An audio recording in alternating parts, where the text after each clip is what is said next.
The movie opens in Trieste, Italy. Lieutenant Colonel Austin Travis leads an unsuccessful U.S. Special Forces raid on a Chechen mafia safe house to recover a stolen Soviet nerve agent called DZ-5, also known as VX gas. During the raid, one of his men is killed, and the nerve agent is nowhere to be found, leaving the mission a bust.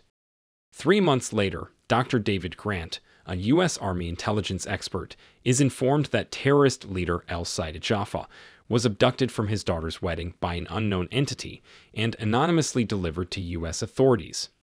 Meanwhile, a suicide bomber walks into a luxurious London restaurant and blows himself up, after warning people to listen to the sound of Al-Thar.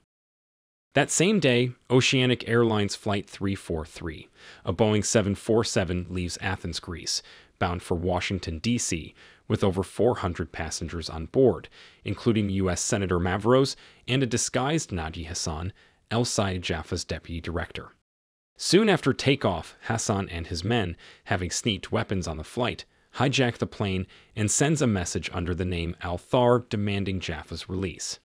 An armed deputy U.S. airline marshal, who is on the plane but unable to prevent the hijack, quickly conceals his badge and gun to avoid being identified and compromise the security of the passengers. Jean, a flight attendant, takes a huge risk by getting rid of the passenger's manifest and lying to Hassan to conceal the marshal's presence. Meanwhile, David Grant is called away from a tuxedo and gown party to a meeting at the Pentagon to plan an operation to retake the plane.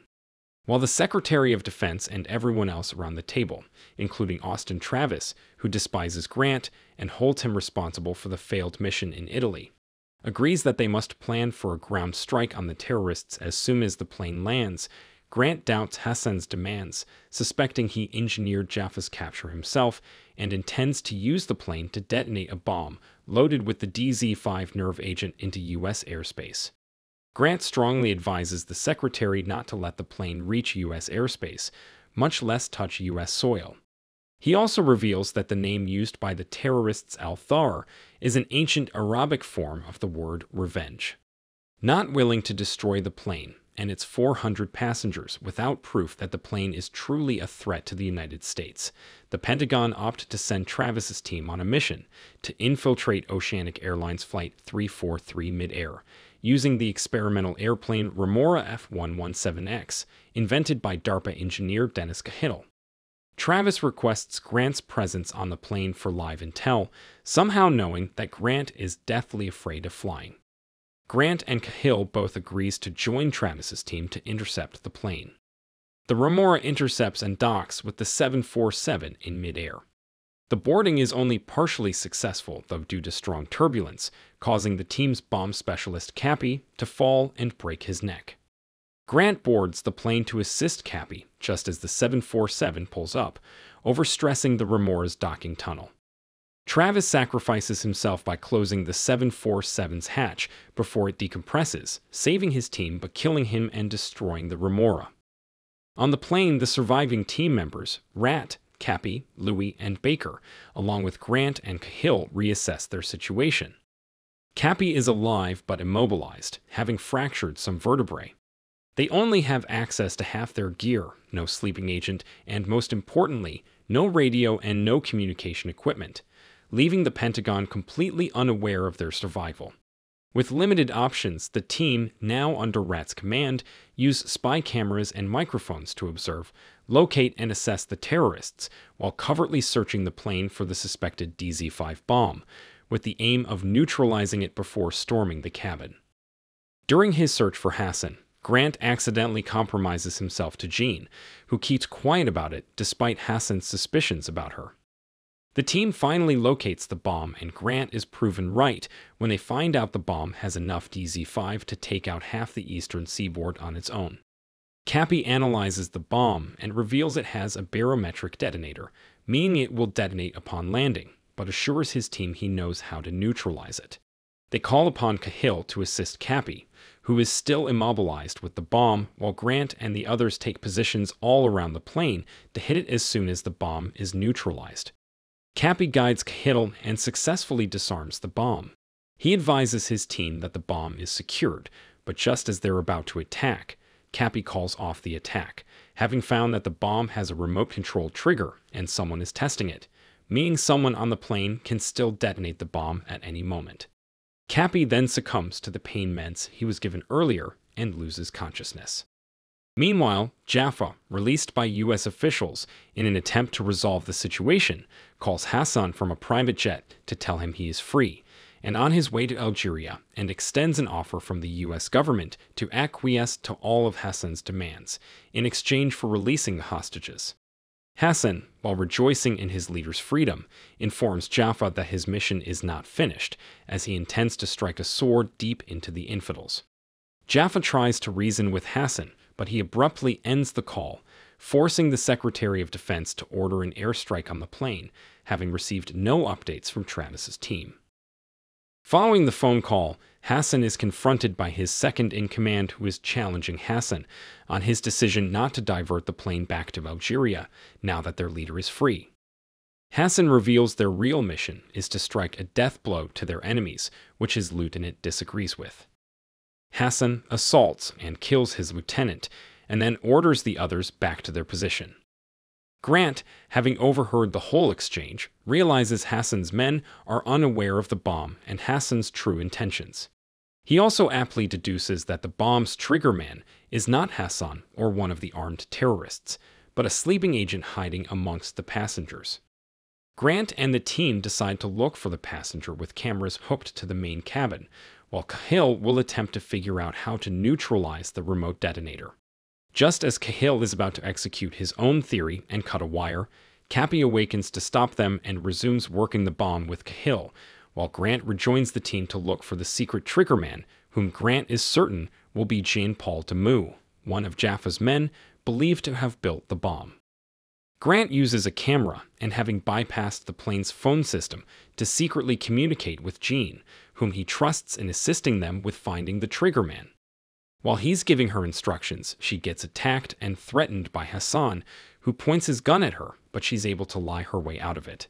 After catching her breath, she agrees to help Grant. She also takes a moment to covertly advise the marshal about the presence of soldiers on the plane.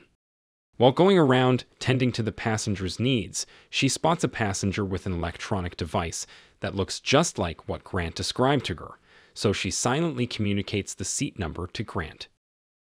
Back in the cargo area, Cappy and Cahill seems to be making progress with the bomb when a random remote check from the triggerman causes Cahill to panic and cut several wires he wasn't supposed to touch. The bomb not blowing up and seeming still fully functional make Cappy realize they are working on a decoy.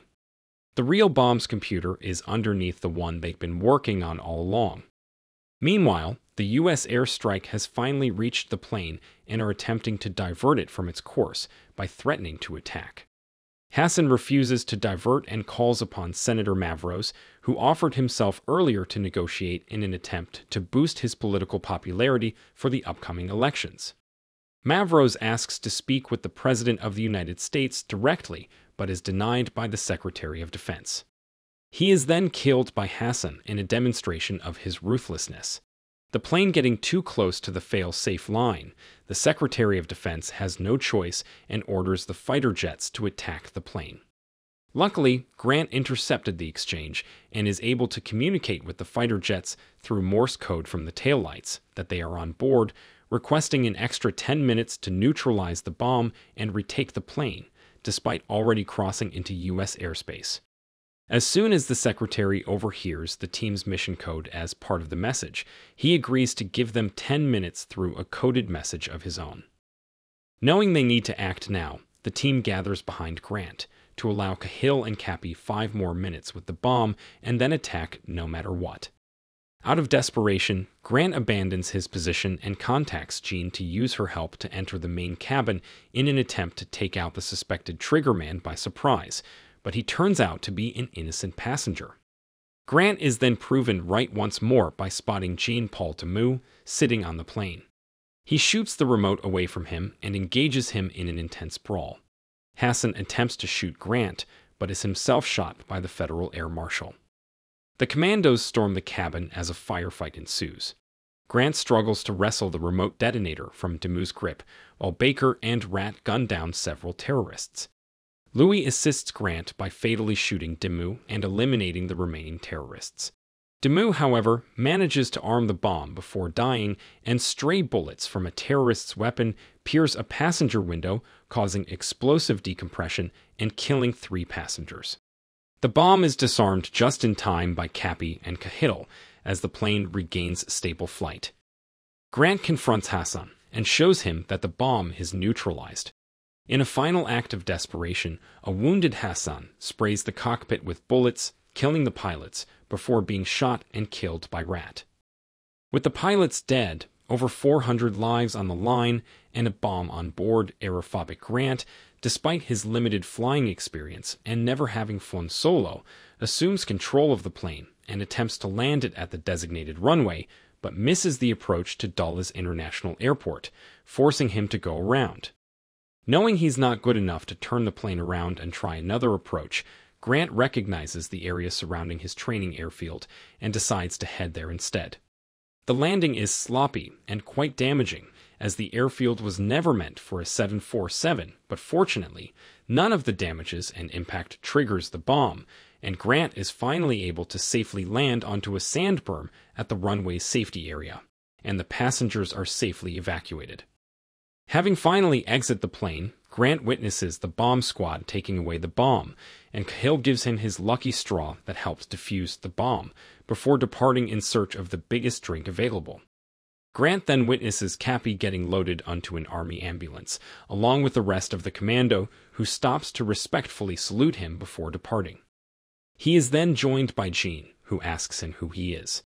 Just as he's about to answer, an FBI agent approaches him, addressing Grant by his official title of Dr. Grant, and advises him he is being summoned by the Pentagon, which causes Gene to leave, but Grant calls her back and invites her to a coffee date, which she agrees as long as he is not flying.